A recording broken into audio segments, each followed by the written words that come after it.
Bible ക്വിസിലേക്ക് എല്ലാ മാന്യ പ്രേക്ഷകർക്കും ഹാർദവമായ സ്വാഗതം.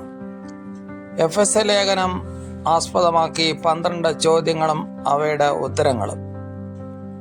നമുക്ക് ഒന്നാമത്തെ ചോദ്യത്തിലേക്ക് കടക്കാം. ഒന്നാമത്തെ ചോദ്യം, എഫെസ്യ ലേഖനം ആർക്കാണ് എഴുതിയത്?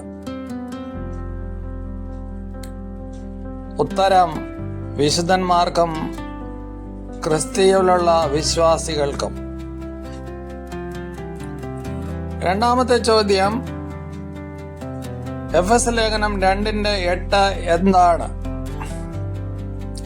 ഉത്തരം കൃപയാലല്ലോ നമ്മൾ വിശ്വാസം മൂലം രക്ഷിക്കപ്പെട്ടിരിക്കുന്നതിന് അത് നമ്മൾ കാരണമല്ല, ദൈവത്തിന്റെ ദാനമത്രയാകുന്നു.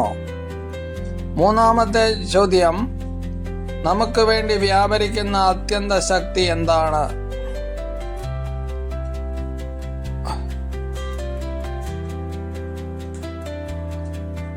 ഉത്തരം യേശുവിന്റെ ശക്തിയുടെ അളവറ്റ വെളിപ്പം 1:19.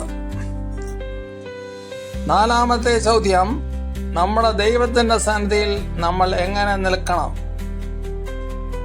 ഉത്തരം നാം വിശുദ്ധരും നിഷ്കളങ്കരുമായി നിൽക്കണം 1:4.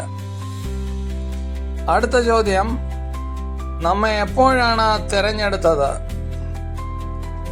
ഉത്തരം ലോകസ്ഥാപനത്തിന് മുമ്പേ 1:4.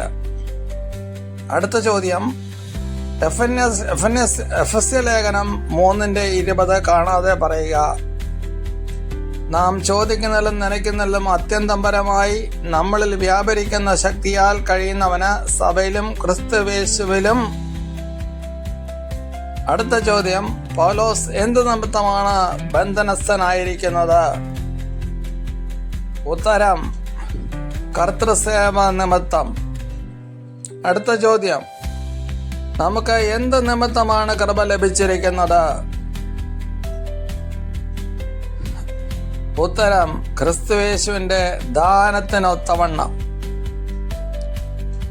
9ാമത്തെ ചോദ്യം, നമ്മൾ എങ്ങനെയാണ് മരിച്ചിരിക്കുന്നത്?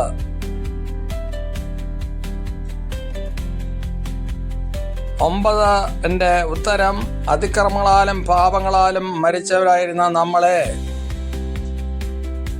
10ാമത്തെ ചോദ്യം, എന്തുകൊണ്ടാണ് നമ്മൾ സമീപസ്ഥരായിരിക്കുന്നത്? ഉത്തരം ക്രിസ്തുയേശുവിന്റെ രക്തത്താൽ. അടുത്ത ചോദ്യം, എന്തുകൊണ്ടാണ് നമ്മൾ സമീപസ്ഥരായിരിക്കുന്നത്? ക്രിസ്തുവിന്റെ രക്തത്താൽ. ഭാര്യമാരോട് ഭർത്താക്കന്മാരെ എന്ത് ചെയ്യണമെന്നാണ് പൗലോസ് പറയുന്നത്? പൗലോസ് പറയുന്നു, ഭയപ്പെടേണ്ടതാകുന്നു 5:33.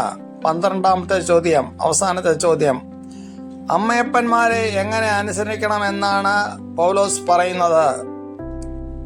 ഉത്തരം കർത്താവിൽ അനുസരിപ്പിൻ. നിങ്ങൾ ഷെയർ ചെയ്യുക, കമൻറ്റ് ചെയ്യുക, ലൈക്ക് ചെയ്യുക, സബ്സ്ക്രൈബ് ചെയ്യുക. Thank you. ഇനി അടുത്ത എപ്പിസോഡുമായിട്ട്